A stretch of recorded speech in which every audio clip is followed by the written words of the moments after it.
Testing. Still no sound. We can hear you in the lounge. You can hear us now. We can hear you through Zoom, yes.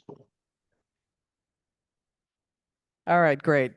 So we're just talking about the Leadership Development Committee as the follow-on to the nominating committee, which is stipulated in our bylaws.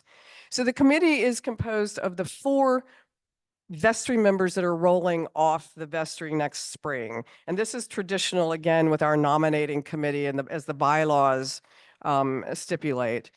In addition, we have a vestry member, Parker, who is the co-chair, and a non-vestry member, this year, Jim Winkler, who is chairing the committee.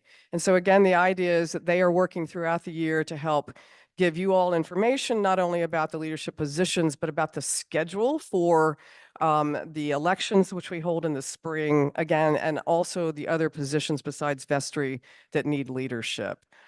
So now I want to turn it over to, I believe Kevin is coming up next, or maybe you are. Can everyone hear? Okay.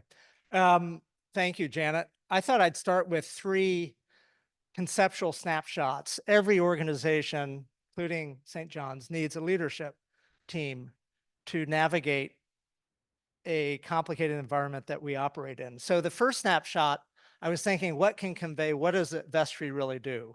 And you can click, yeah. So think of it as a tethered balloon that is tethered by the members of the vestry. There are 14 members that come from this community, and many of them are in this room, not all, but many. And the committees that do a lot of work on buildings and grounds and finance and governance and so forth.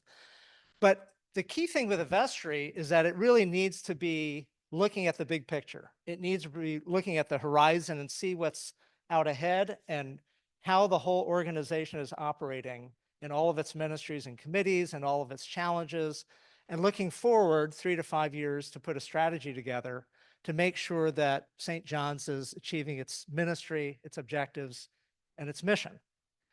So that's really, in a nutshell, what the vestry does.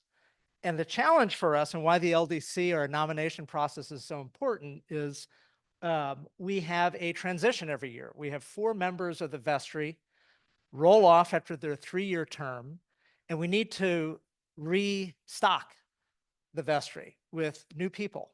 And that's really one of the most important functions of the Leadership Development Committee and what we're talking about today, one of the key things. And all of you probably watched the Olympics when the US 4x100, 4x400 team didn't get the handoff right with a baton, and what happened?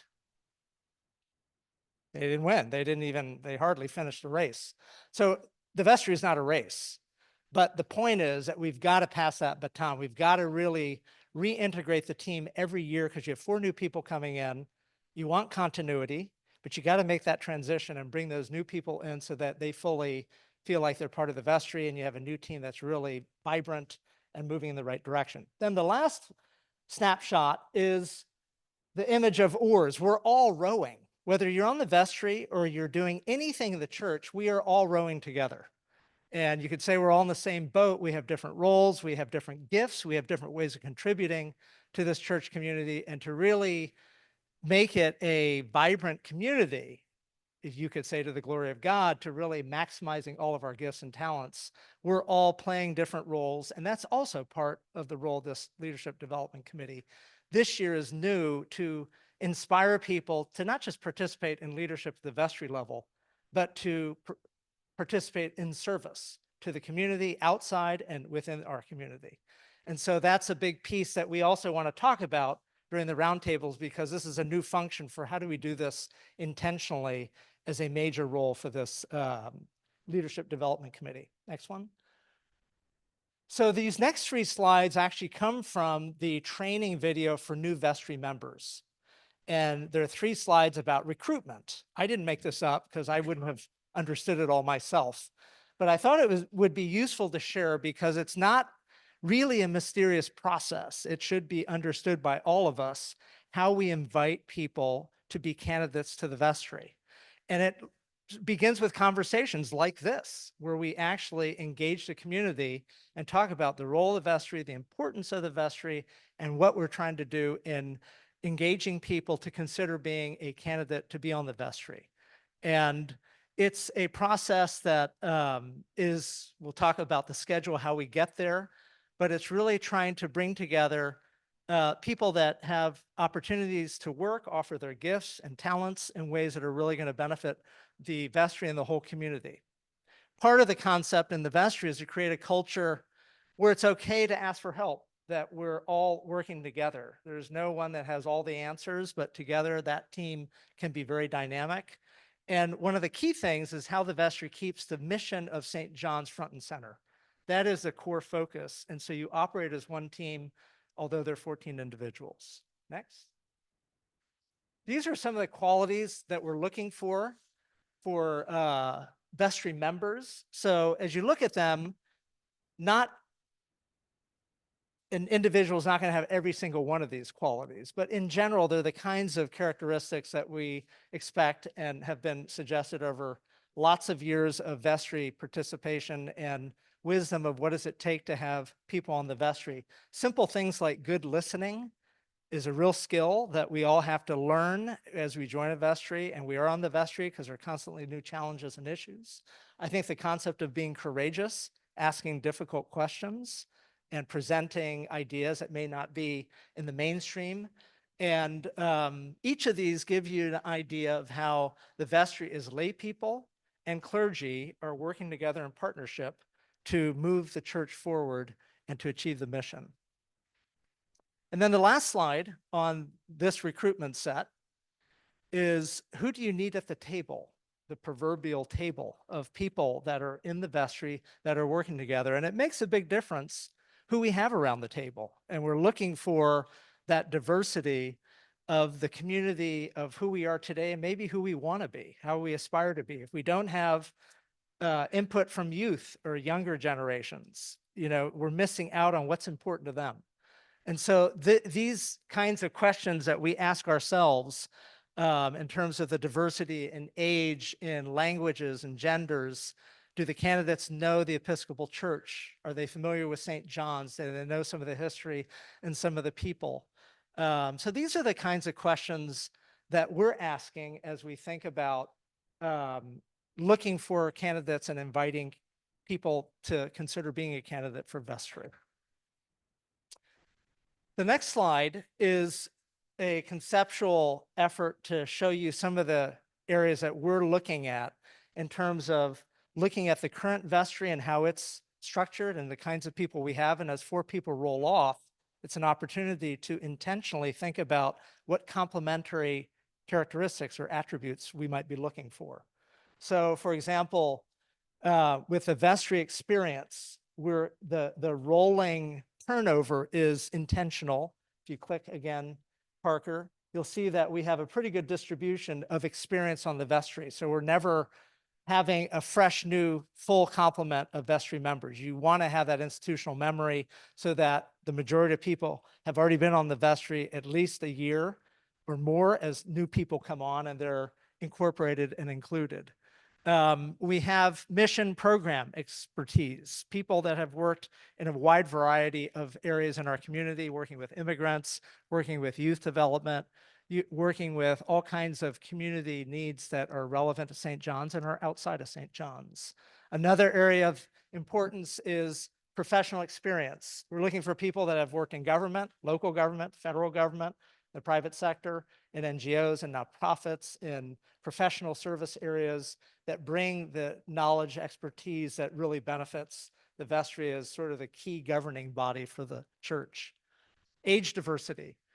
You can see the distribution here of the current vestry is pretty well distributed. We'd want to see across those 3 age bands, people that have different experiences and maybe different ways of looking at our community and at the world around us. And that makes a richer, more diversified dialogue and discussion within the vestry as they're considering issues. Gender diversity is another important area. If you click it again, I think you'll see the current data on the distribution of male and female on the vestry. Just hit escape. I think it'll come up. Oh, that's good. That's good. And then the ethnic diversity is another key aspect of what we look for. And the current, if you click one more time, Parker, you'll see that we have some distribution, but we have a lot of categories that we haven't yet gotten representation. So these are just ways of thinking about our role in the Leadership Development Committee and as a community and a vestry. How do we get that diversity in all these different dimensions that become really important to how the vestry functions and getting the best dialogue and participation. Next slide. So this schedule will give you an idea of what the process looks like. So today is sort of a kickoff to reach out to the community and share with you what we are doing and thinking and how we are going to move forward. So from December to March, we think of that not as dead time, no time, but time that we have a chance to have conversations with you and you with us, where you can come up and ask questions that you might have about the vestry or about different roles of committees that you might be interested in participating in. And what are some of the key challenges that the vestry is facing or dealing with? And maybe suggesting people, that you're familiar with that might be good candidates for the vestry. So by March 23rd, this comes from the bylaws. This is a prescribed schedule and dates are set where there will be a publication of the nominees for the vestry in Crossroads so that everyone in the church community has an idea who those candidates are. Then there's a 2-week time frame when people can also petition and nominate with, I think, 5 members' signature, a candidate that wasn't on the first slate. So we're looking for 4 positions to be elected. We can have 6, 8, 10, many more candidates as appropriate that are interested and willing to be candidates for vestry added on so that by the time we have the next publication, in this case, April 13th, for the annual parish meeting, where it's announced the date, the time, and the place, it's already announced here, but it's another time just to remind everyone of what's happening in 2 weeks' time. And I'm sorry, more than that, by May 4th. And then we schedule 2 weeks later, the April 27th, the candidate forum, where everyone has a chance in this room to meet the candidates or virtually if you're offsite, and they will present themselves and speak briefly about their background and who they are, so you know who they are. And then after that, on May 4th, a week later, we have the annual parish meeting where we actually have the election function go forward electronically, I think, as happened last time for the first time. So that's the schedule that, and it looks like it's a long way off, but you know what? It's not. You blink and you're suddenly, into the new year, and then you blink again and you're at all these dates are coming up at you. So there's work to be done and there's dialogue for us to have in conversations. So I'm going to go to the next slide. And I think, Kevin, this is where you are going to pick it up for us. Thank you, Jim. Thank you, Parker, and the members of the Leadership Development Committee. This is really a new effort that we've been putting into. So I'll say a renewed effort from the vestry this year to put together a very purposeful, intentional was the word you used, method of finding our new leaders as we move forward. And while I want to talk about the vestry, I also hope to talk about other aspects of volunteerism and leadership at the church, because next year we only need 4 vestry members, but we need a lot of people who are doing other things at the church. So the role of the vestry in essentially ensuring the financial integrity of our parish and maintaining the property. That is generally in Episcopalian churches what the vestry's job is to do. It's the business side of the church. What we do as well is we create and modify policies that ensure we're in line with the Episcopal Church, specifically our diocese, our mission, safe practices, and local laws. Safe practices and local laws. We also have a church school here. So there are some things in our church that we've had to modify, not our church school, but a school that is run here during the week, that we have to maintain some safe practices around that might be different from other churches. And so we have to keep that in mind. Local laws. One of the things the vestry is currently working on are the laws in Maryland around how churches are registered. The vestry is dealing with that right now. We do action planning to ensure our programs are supported through budgetary, extra budgetary, and volunteer efforts. Every one of those pieces is vital. We are in the process right now. We are, as you know, are in pledge season. The budget will be set the first Saturday in February, which is the 1st. And then we intend to share with the parish what our budget is on February 9th. That's right, February 9th, yeah. Extra budgetary, oftentimes funds come in from other sources that aren't budgeted. Of course, we have, if you've ever been to Breeze, you know that there is a plethora of items that can be given to that we are concerned about in the church and that quite often focus on our mission. And volunteer efforts. I'll talk a little bit about more of those. Medium and long-term planning. We have, that includes what are we doing with our property? The contracts that we have with our key staff members and specifically with the rector. The rector's on a 5-year contract with us, so that's also planning. And then, what does our vision mean and where are we going into the future? As we've come in the last 10 years, we created our vision and mission statement anew. And that had some outcomes that now we're talking about. Okay, what does that mean going forward? We have a lot of ministries that have bubbled up as a result of the efforts of this church. And part of the vestry's job is to figure out how do we support those? And is the budget there to support all of those? And are the volunteers there? Hiring the rector, the executive director of operations, and the finance director. Those 3 positions report directly to the vestry. So as we've said, there are 14 members. A third of those 4 individuals are elected each year to serve on 3-year terms. The senior and junior wardens serve up to 3 1-year terms. So this is, took me a little bit to get my head wrapped around this. Generally, we have 2 years as the norm at St. John's, and usually the junior warden follows the senior warden into that position. And it's typically done through a vote of acclamation at the annual parish meeting. The bylaws of St. John's. So I have a copy of 10 copies of the bylaws up here, if anybody's interested in seeing them. They can be found at that site. If you're interested in looking them up, please note the capital letters. If you get it wrong, you won't get to the right page.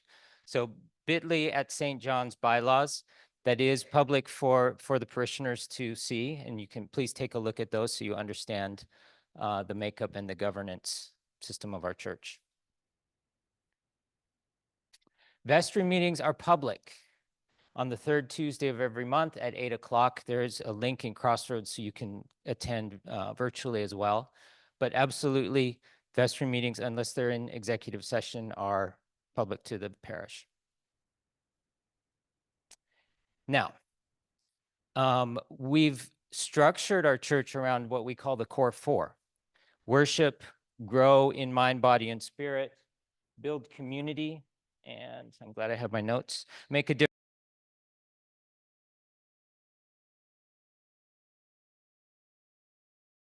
Associate rector is hired by the rector. Will report to the rector. Yeah.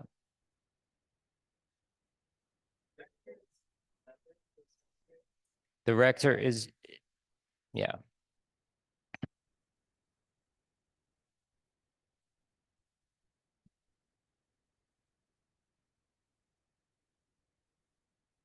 So while we're pulling that up, I was mentioning the core 4. At the top of that slide, we'll see worship. Do you remember about a year ago, we moved from 3 services a year to 3 services a Sunday to 4 services.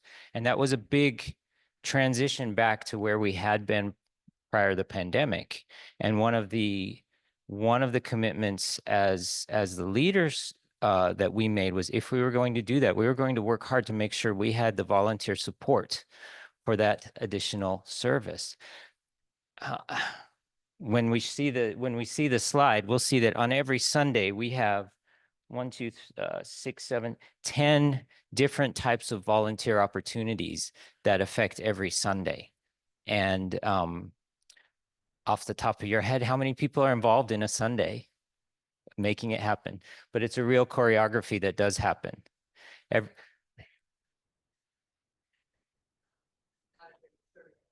Right.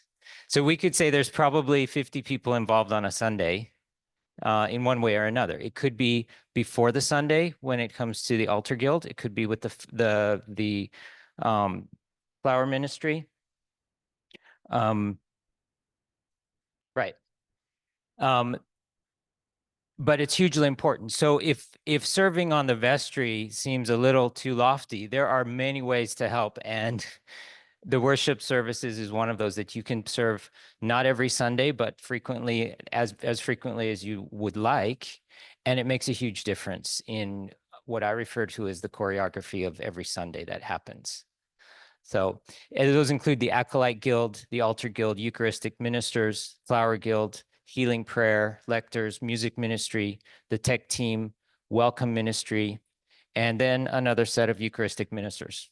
So visitors, Eucharistic visitors. So those are people who take the Eucharist to people who are unable to attend the service. Sorry, if you could go back once more. Core 4, as I mentioned, grow in mind, body, and spirit. That's mostly ministry opportunities around education and our youth, building community. Those things include the men's ministry, parish life, the Koinonia fellowship dinners. All of these things can either be active that you participate in as a member or as a volunteer helping to lead them. If you can go on. Making a difference. This is quite often where our outreach ministries are coming in. Books to the Prison Ministries, Holy Land. There's a whole host there, 17 of them. Definitely something, if you're interested in being involved, there's something for you here, and something that we would greatly appreciate your participation. I have a hand up. Suzanne. Yeah.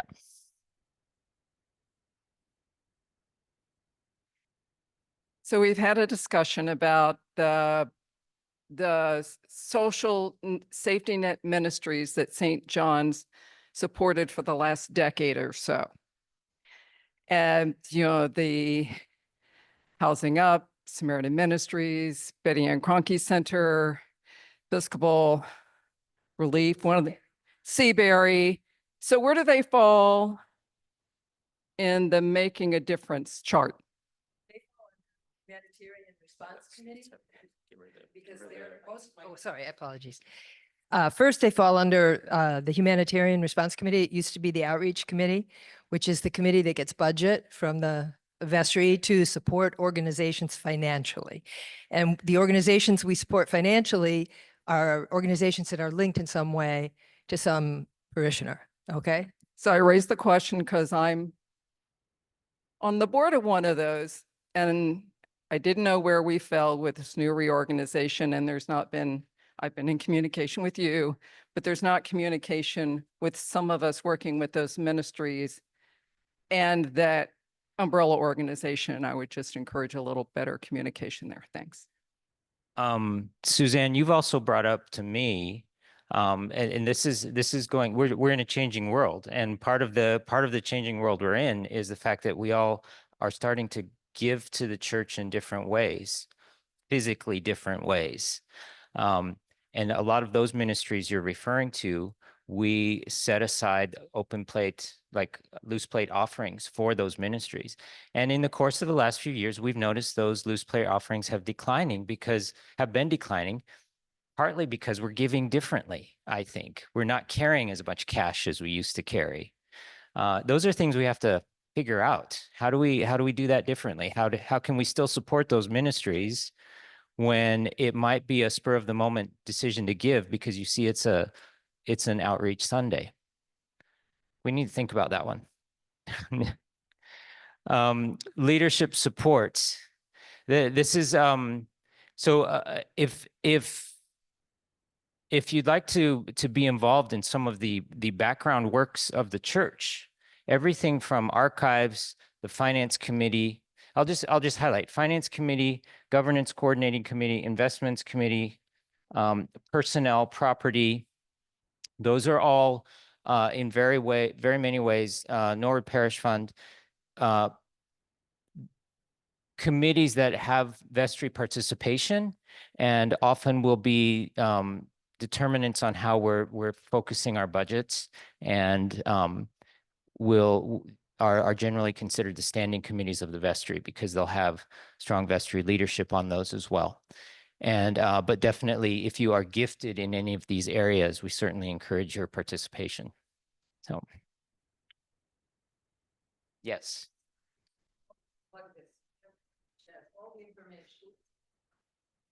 I just want to plug this pamphlet. If you want to see everything Kevin is talking about on his slides, it's here, including a list of the organizations that we support through our Humanitarian Response Committee. Okay. Yes, on the website somewhere.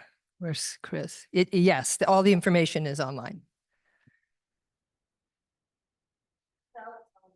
You spend only 5 minutes on because you don't like those many trees, but they disappear in a couple weeks. Parker, I believe you're up next. Well, welcome everyone. We're happy that you were able and willing to take the time to learn more about the Leadership Development Committee and participating in vestry and all of our ministries going forward. Now we're going to the interactive portion of the morning here. And what we would ask you to do, those of you at tables, and thank you to everyone on the Leadership Development Committee. Can you just raise your hand so people see who you are? Thank you. Perfect. And we have some at each of the tables, but we are here, they are there to take information from you, questions, feedback, input. And these are the 3 questions that we'll be thinking about. Oh, looks like we have something on the chat. And we'll get to your question in one moment. Thank you for it. So the 3 questions we'll look at is, what questions do you have about what we discussed here today? How do we identify and recruit candidates for vestry? I can see from my experience here, some of you have already served on vestry, so you probably have either something you experienced or recommendations for future for how we can identify and recruit candidates. And then finally, and perhaps very important, is really to continue to pull data on additional candidates for vestry, in addition to candidates for vestry. How do we identify, recruit, and train people to fill ministry, service, and leadership roles? Because as you saw from the previous charts, there are many of them and many opportunities, and we know that those groups are always challenged with recruiting people to participate. So let's begin our conversations. And thank you, Jim and Kevin and Janet, for your previous discussion. So go ahead and start your groups. What we'd like to do is, how much time do we want to give to? All right, so we're going to take about 10 minutes and chat, contribute, ask questions, share your ideas, and then we might ask for one person at each table to report out at the end. All right, so choose a scribe, if you will. Thank you. Oh, yeah, so we had that I'll question. also respond to Cindy's question. Cindy's question in Grow in Mind, Body, and Spirit. There is this title there, Exploring Spirituality Ministry. That would be where the Spiritual Practices Ministry comes in.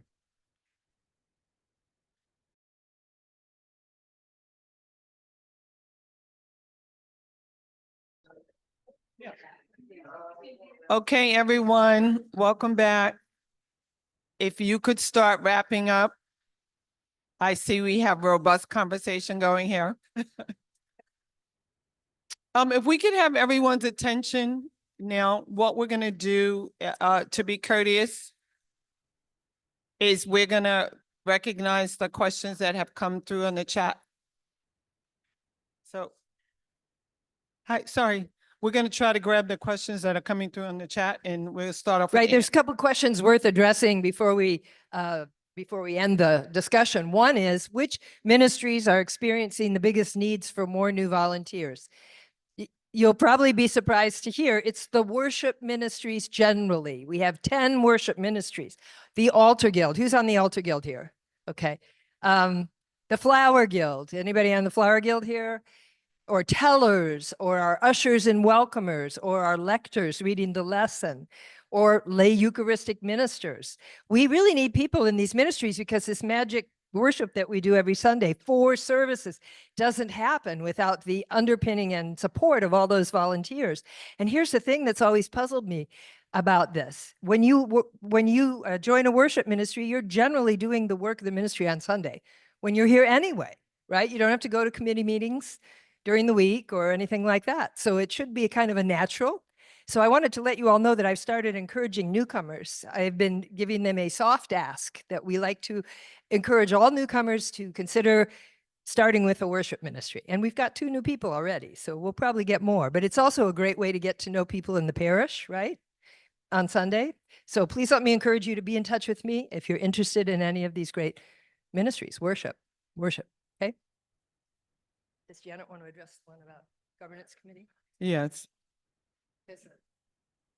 I see the question from Cindy about what is the governance committee? This is also a new committee this year. The purpose of that committee is to look across all of our committees and all of our operations to see if we can plug some holes and make sure that operationally everything is sort of working together. And so one of the issues we've looked at this year has been new charters for committees to try and rationalize a little bit so that we're all aware of when we need new leadership. I mean, that's a challenge where people sort of get quote unquote stuck in a position. Maybe they're ready to move on and it's been 3 years. And so we're trying to do that. We look across some issues. We have this year a new Maryland law about religious incorporation, for instance. And so that is something that we have to address as to how we respond to that law. We are currently governed by the Vestry Act of 1798. So we've sort of thought maybe it's time to take a look. And so the governance committee drives those sorts of things. The governance committee also looks at the bylaws to see whether or not there are things that need to change, some of which might be required with respect to this new Maryland religious incorporation law, might be other things that we want to clean up or reconsider that are in the current bylaws. So that's what the governance committee is for. Thanks, Janet. So it looks like we've captured the Zoom questions. So let's go to the room. For question number 1, what questions do you have? We had a few at our table, but we'll throw it out to the group. I know there were questions because there was robust conversation. So, okay. So go ahead. Hey, good morning. I'll just recap one of the questions we spent some time discussing, which was sort of a question of to what degree, as we're thinking about recruiting candidates for vestry, does experience and sort of deep rootedness in St. John's community service sort of a precedent, or not a precedent, a requirement? And we talked a little bit about how rootedness in the community is certainly an asset to serving on vestry. 2, there's a balance there where we want to bring in and inject sort of new voices and ensure we're not self-censoring or staying stagnant or myopic or insular in our vestry worldview. Let me turn to the team. Was that a generally good synopsis? Okay, thank you. But I think that experience, at least in my opinion, could be 1 year. In other words, it's not length of time at St. John's. It's having some sort of connection. And thank you for that.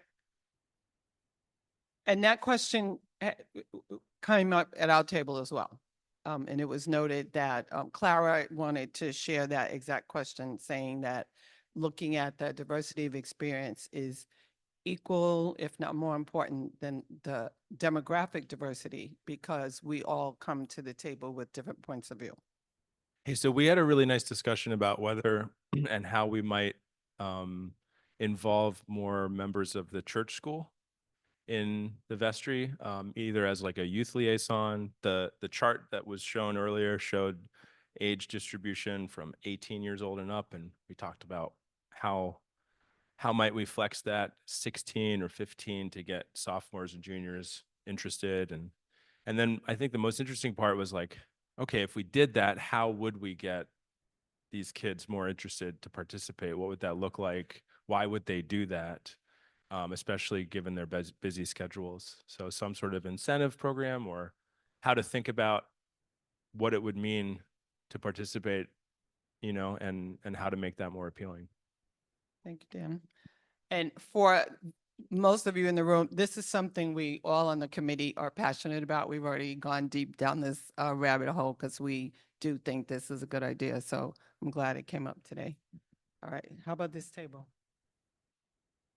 Well, one of the key things we were sort of talking about is, would it be a good idea for the long-term planning, if we were able to have some sort of survey that parishioners could fill out to learn more about themselves, like what their profession is, what talents they have.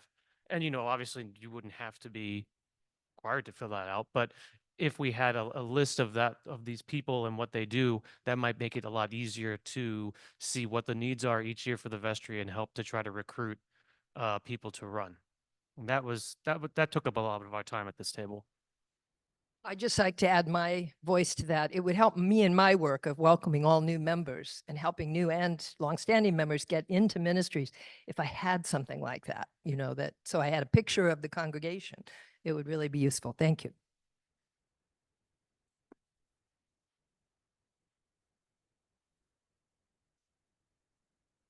I just have a quick question to follow up with that. How many people in this room would be willing to fill out demographic survey information?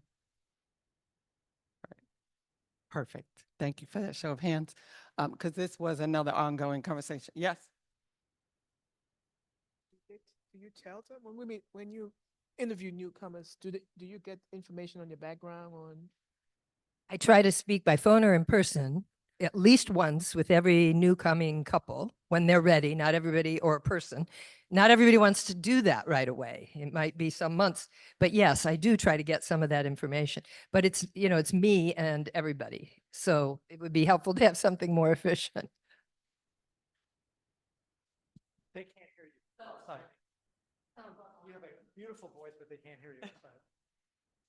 Just to follow up on Anne, when we get new member information packets from people, once they do the liturgy of welcome, Anne shares a packet with them. They fill out birthdays, denominations, baptisms, and interests. It's not something that's very organized, but if I have the information, when I put folks into our database for members, I am at least capturing that, so that at some point, if we ever have the resources to be able to figure out how we want to organize it, we are at least gathering that information currently. Perfect. Any questions online? Put them in the chat, or you can take yourself off mute really quickly. Just want to make sure we see you there. And if none, then question number 2, did anyone have, oh, sorry, go ahead, in the room. I just have one question, and that is if everyone could please, we're new, and if everyone could please wear their name tags, it would be great. Because I think basically I'm at the point in life where I just think we should wear them all the time. So, but I would love to be able to say, hi, Anne, hi, Jim, whatever. And I'd get one made as soon as I could get one made. So thank you. We love that. Thank you for that. Any other questions before we move away from question 1? So then going through quickly, mindful of the clock, how do we identify and recruit candidates for vestry? Did that come up with ideas from any of the tables? Okay, good to know. I think the surveys will help. So you could be volun as versus voluntold. If we have demographic survey information, maybe we'll reach out. Catherine, did you have something? I see Dan giving you the head. All right, you guys got to go. So then lastly, in addition to candidates for vestry, how do we identify, recruit, and train people to fill service and leadership role for St. John's Many Ministries. This is something that probably many people I see in this room are ministry leaders and active on ministries. Any quick final thoughts before we break? Go. Hi, this is my controversial take on this. I think we need to have the expectation that everyone who comes to church will participate and eventually take a leadership role here at St. John's. Doesn't have to be for forever, but I think that should be the expectation. Okay, thank you for sharing that. And that has been a discussion item as well. All right, anything else? Every the leadership part is hard because people get stuck in leadership for many years sometimes. And it's, you may be willing to serve, but you know that it would be better to have other people involved and nobody will raise their hand. So we need to find ways to, maybe if we make it more frequent rollover, that would actually help people to not feel like they have to get stuck. Now, say more about that. When you say more frequent rollover, what are you thinking? Well, I mean, some of these ministries, they require a lot. And, maybe you try after a couple of years to find someone, to have somebody on the committee volunteer to take over the leadership and have some expectation of that. Thank you. Okay, so yeah, it looks like people are leaving, and anyone that wants to stay and remain and have more thoughts, feel free to move forward. But thank you all for coming and for your contributions and your thoughts, and have a great day. And to those of you online, any other questions before you go? All right, well, Cindy, Neum, iPhone number 212, thank you for coming. Take care.